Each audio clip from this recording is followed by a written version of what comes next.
Hello everyone and welcome to another video. So today I'm going to be teaching you guys how to install and use ReShade. So ReShade basically adds shaders to Star Stable and it'll make the game look really pretty. So first we're going to be downloading it, and I will have timestamps in the comments down below if you need to skip this step.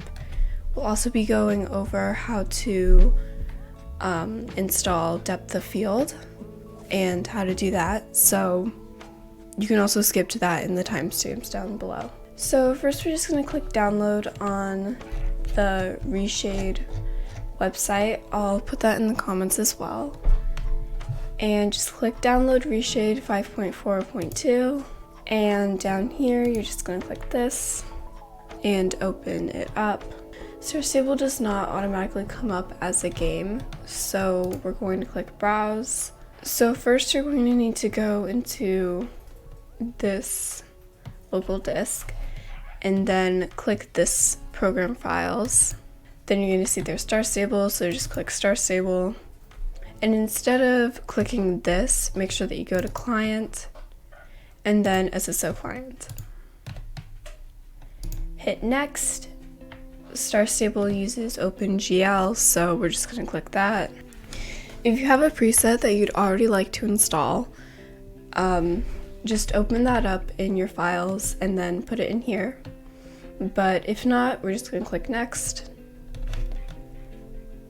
And so today we are going to get all of the effects. So you're going to click uncheck all and then check all.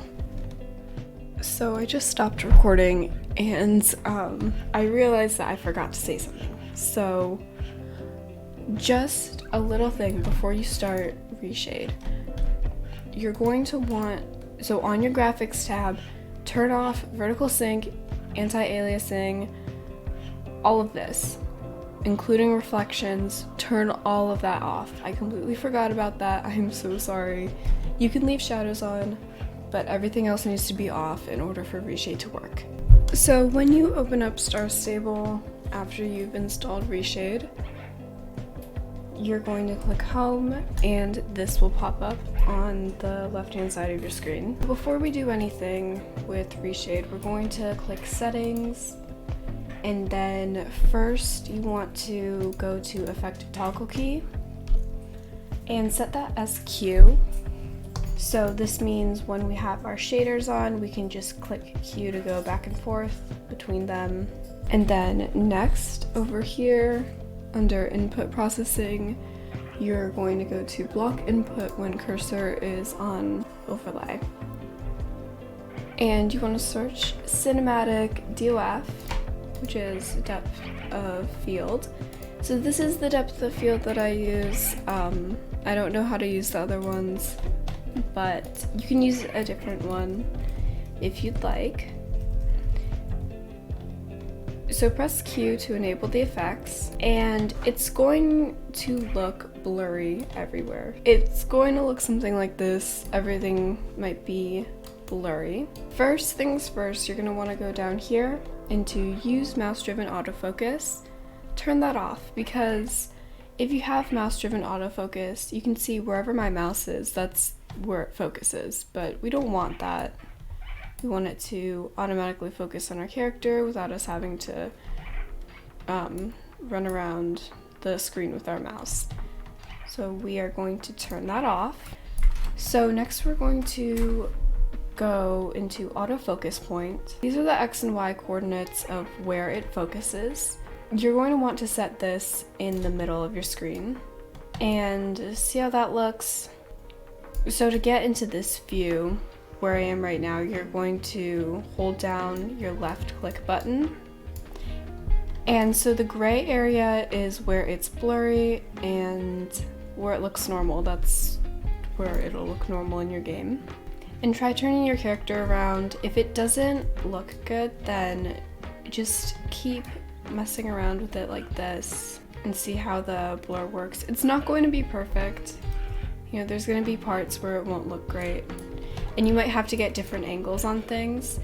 If you're recording for a realistic roleplay, then there might be certain angles that you have to film from, especially if you're recording on a different device and you want to record your character, which I've been doing lately. You have to get certain angles and it can be really challenging, but it's worth it because these shaders look really nice. So I'm gonna put autofocus transition to 1. You can mess with the aperture. So if you put aperture at 1, then everything's blurry. If you put it at 22, then barely anything is blurry. So it really depends where you want it to be.